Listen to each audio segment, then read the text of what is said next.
आता पेट्रोलचा खर्च विसरा, घरी आणा इलेक्ट्रिक स्टायलिस्ट इलेक्ट्रिक गाडी।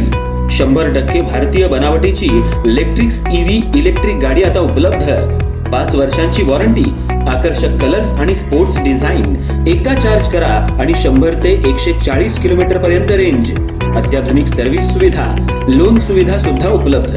आजच भेट द्या साई मोटर्स, किसान चौक, इचलकरंजी। संपर्क 93 73 27 57 52 किंवा 0230 299 77 66। नो पेट्रोल नो टेन्शन, इलेक्ट्रिकचा स्मार्ट पर्याय।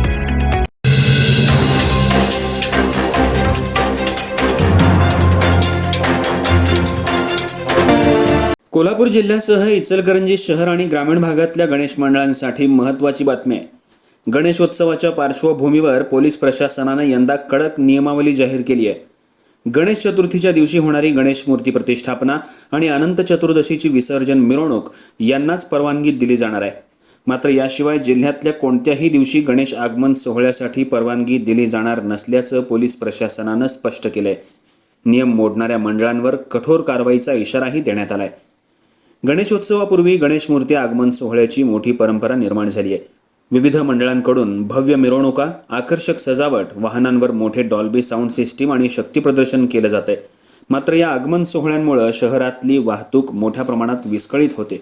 अनेक वेळा मुख्य रस्त्यांवर वाहतूक कोंडी निर्माण होते आणि त्याचा थेट त्रास सर्वसामान्य नागरिकांना सहन करावा लागतो।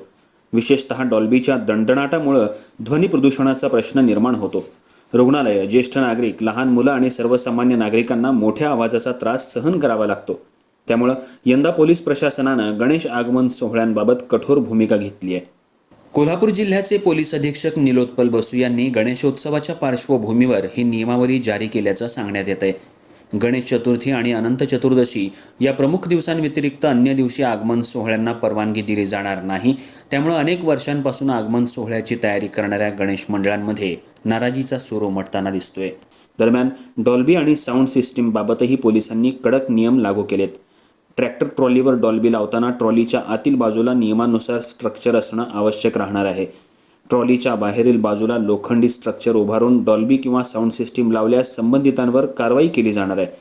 नियमांचं उल्लंघन झाल्यास केवळ डॉल्बी चालकावरच नव्हे तर ट्रॅक्टर ट्रॉली चालक, संबंधित गणेश मंडळ आणि कार्यक्रमासाठी वापरण्यात आलेलं साहित्य यांच्यावरही कारवाई होऊ शकते। नियमभंग करणाऱ्यांचं साहित्य जप्त करण्याचे आदेश पोलीस प्रशासनानं दिलेत। एकीकडे गणेशोत्सव उत्साहात आणि शांततेत साजरा करण्याचं आवाहन पोलीस प्रशासनाकडून करण्यात येते, तर दुसरीकडे नियमांचं काटेकोर पालन करण्याचे निर्देश देण्यात आलेत। आगमन सोहळ्यांमुळे होणारी वाहतूक कोंडी, ध्वनी प्रदूषण आणि नागरिकांना होणारा त्रास टाळण्यासाठी हा निर्णय घेण्यात आल्याचं पोलीस प्रशासनाचं म्हणणं आहे। त्यामुळे यंदाच्या गणेशोत्सवात कोल्हापूर जिल्ह्यातील गणेश मंडळांना पारंपरिक उत्साहासोबतच पोलिसांच्या नव्या नियमांचं पालन करावं लागणार आहे। गणेश चतुर्थी आणि अनंत चतुर्दशी वगळता इतर दिवशी आगमन सोहळे करता येणार नसल्यानं मंडळांची पुढील भूमिका काय असणार हे पाहणं महत्त्वाचं ठरणार आहे।